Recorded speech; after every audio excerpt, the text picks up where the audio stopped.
Welcome to Girls, Gore, and Gin. I'm Amanda Nicole. And I'm Joe. Welcome to our Saturday edition of Girls, Gore, and Gin. We're going to be talking about where we left off last time, which was... with the freak show surgeon game that we were playing. They're coming to get you, Barbara.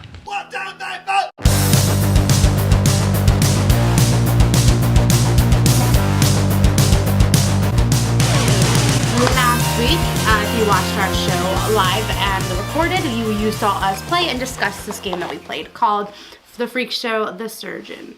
So it is by the Mystery Experiences Company, and basically it's like a murder mystery box, kind of like Clue minus the board game itself. Yes.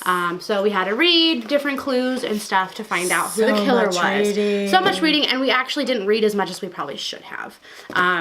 But we found out who the killer was during our live stream on Thursday. So if you did not watch that, then you did not know who the killer was. So if you don't know, now you know. So Miss Joe here was actually correct. Like, I was totally off. Like, I picked one of the guys that you didn't even hear his name be mentioned, which sounds really suspicious. And then Miss Lauren, who joined us last week, guessed the nurse. She was not actually one of the suspects that we were allowed to choose, but, you know, it made sense. She was a very sketchy person. Yeah, it sounded pretty messed up. So, if you remember Joe's guess, it was Angus Mello, a.k.a. Doink. He's a divorcee, PTSD, likes long walks on the beach, and murdering innocent people. So Miss Joe here got it correct. Yay! So that was a super fun thing for us to play, and now we know for the next one to read more. Yes. So hopefully this week coming up, we will be playing The Raven. Yes. And we are going to be more prepared and have more people so that we can have a person doing a different job so that we get all the information that we need to guess who the killer was. And play properly. Yes, and not get mad. And The Raven's going to be by the same company, the Mystery Experience Company. So we have 4 boxes that are provided to us by Mitch. So thank you very much, Mitch, for sending us these games. Can't wait to play the next one. That doesn't involve clowns. Clowns. Okay. So it is December 2nd, which means it is officially Christmas time. Or like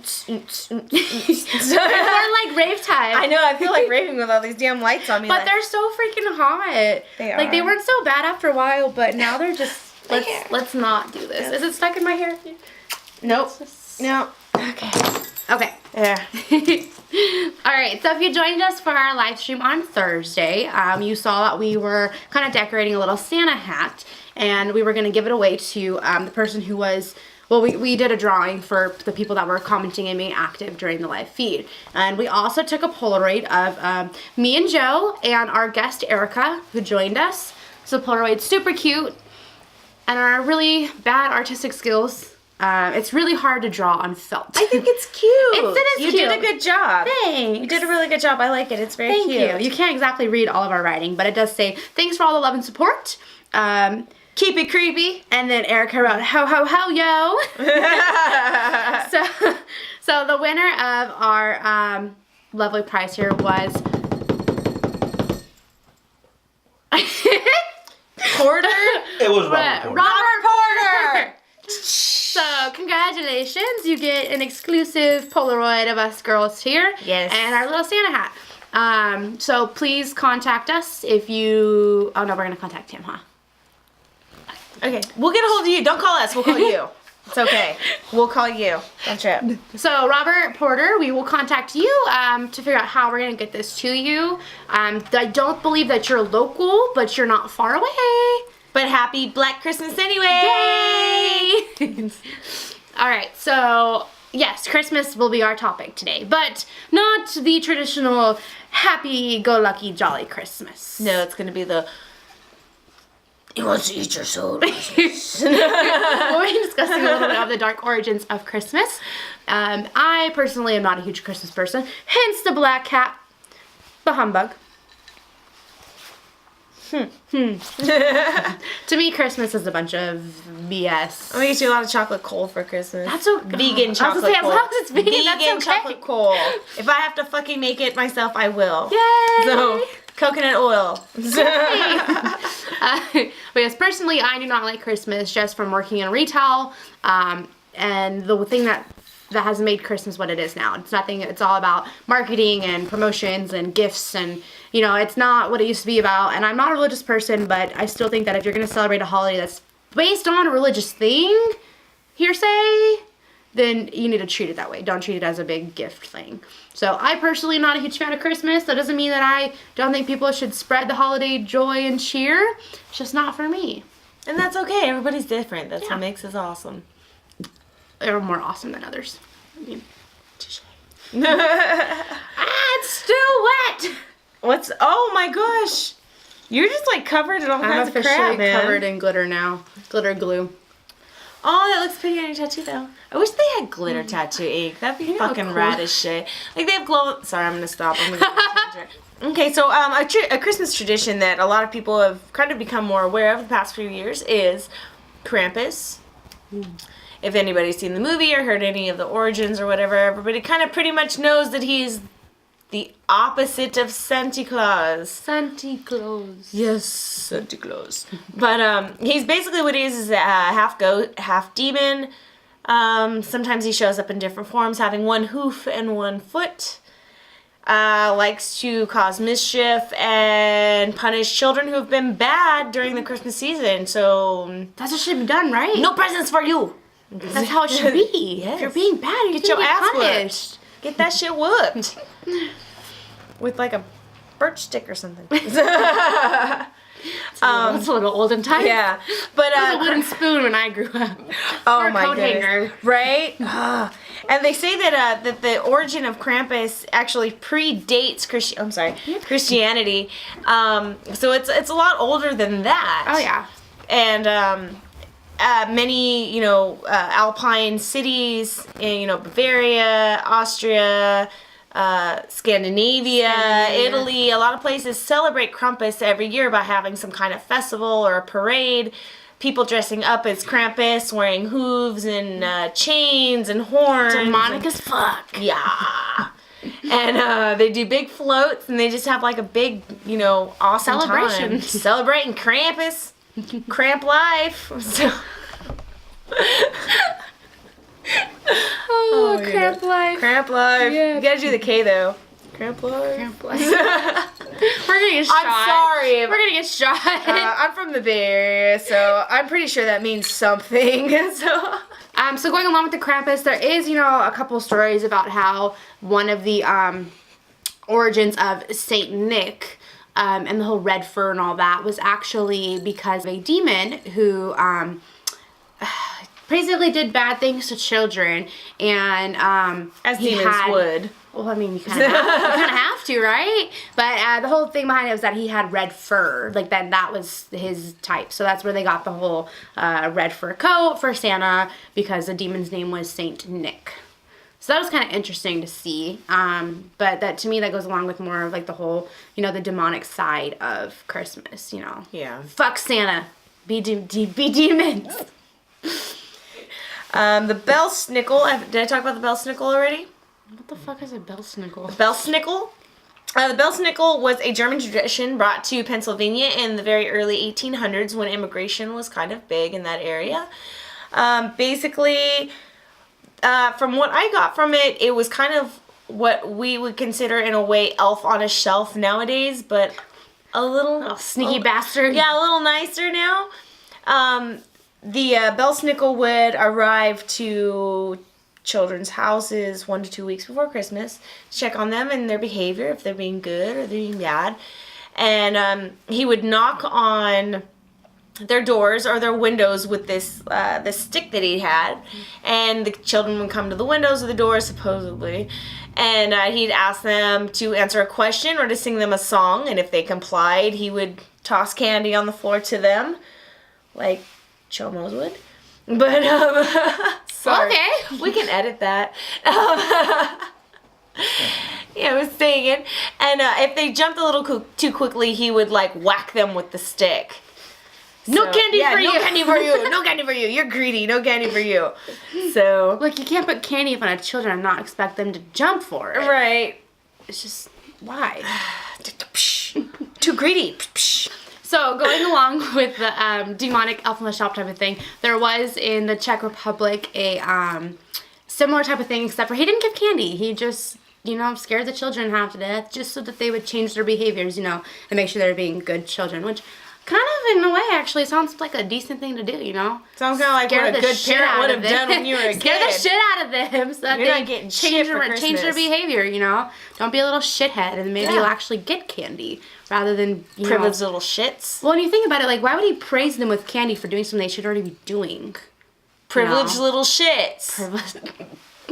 I should get like a gold star just because I thought about showing up, but I didn't. Or like the people that get like trophies just for, participating. I think that's bullshit. If I want a trophy, it's because I fucking won. Coca-Cola did a lot. Coca-Cola did a lot. Christmas is nothing except for marketing. Yeah, it's commercial. That's all Christmas is about, is marketing. Let's start the topic. Right. So basically in 1965, the 50s and the 60s, there was a lot of ad placements in cartoons and a lot of shows. I mean, like direct, like the Flintstones would have like packs of cigarettes, and it would be kind of like a little mini commercial during the show, because there wasn't many commercials at the time. Excuse me. So when Charles Schultz came out with Charlie Brown Christmas, Coca-Cola approached Charles Schultz and wanted to do ad placement for Coca-Cola. He agreed to it, and they started placing like Coca-Cola ads all into the Charlie Brown Christmas. Yeah. As time went on, people started complaining about ad placement in their shows. They didn't want to, I don't give a crap about Coca-Cola all in my face. I just want to watch Snoopy and Woodstock dance around. So eventually, Charles Schultz ended up taking out a lot of the ad placement. So what you see now, like when you watch, which is actually airing tonight, well, if it's Thursday night, is Charlie Brown Christmas. So way back in like the 60s and stuff, there was Coca-Cola all in Charlie Brown Christmas movie. Now it's not anymore. So yeah, there's a lot of ad placement. Coca-Cola also changed the original colors for Santa Claus. Santa Claus used to be, he used to have a blue, softy little jacket. Oh, yeah, and they changed it to red. They changed it to red to coincide with the colors of their product. So yeah, commercialism is that's a big thing for Christmas. All Christmas is about nowadays is marketing and money, and I mean, like most retailers, they make the most money right now. Oh yeah, they're in full-blown business right now. They don't care if somebody works overtime or anything like that. On a normal season, they're like, slap on the wrist if you even go 5 minutes over your scheduled time. People, they get so crazy at this time of year, but it's a depressing time of year. Not everybody can afford the lifestyle that people put out as this is how you celebrate Christmas. You have to do this, you have to do that, you have to buy this, buy that, and that's what people make it out to be. And it's not Christmas at all. It's about being with your family, whether they're blood or whether they're friends that you consider family or your pets or whatever it is you have. And because of retail now, some people don't get that. Some people work their butts off during retail just to provide the Christmas gifts that they are expected to give, but they don't actually get to be with their family most of the time. Right. And it's a depressing thing to think about. These people are always getting. Yeah. Couldn't do it, I swear. Like ghost popped out of your desk over there, Frankie. He's like, "What's up, girls?" Everybody has turned, holidays into. No, I totally with understand. that. It's a total cash grab. Oh shit! Thank you. But yeah, I mean, like, some people get depressed over this time of year because they can't afford certain things, or their kids, they don't feel like they're special enough because there's all these kids getting these crazy, insane gifts, and their parents just can't afford it. And so I feel like Christmas needs to be taken back down to the roots of here's your teddy bear for Christmas, here's your train set, you know. Thank you. I think if anything, like, you should just have the one really good special gift from Santa and the rest are from you. Like, don't lie to your kids all their lives. Because, your kids are going to feel like they're not wanted, that they're not special enough. And it's heartbreaking, if you go to school the next day after Christmas, oh, yeah, I got this cool train set. Oh, cool, I got the iPhone X or whatever the fuck it is. Like, I'm sorry, I would feel terrible.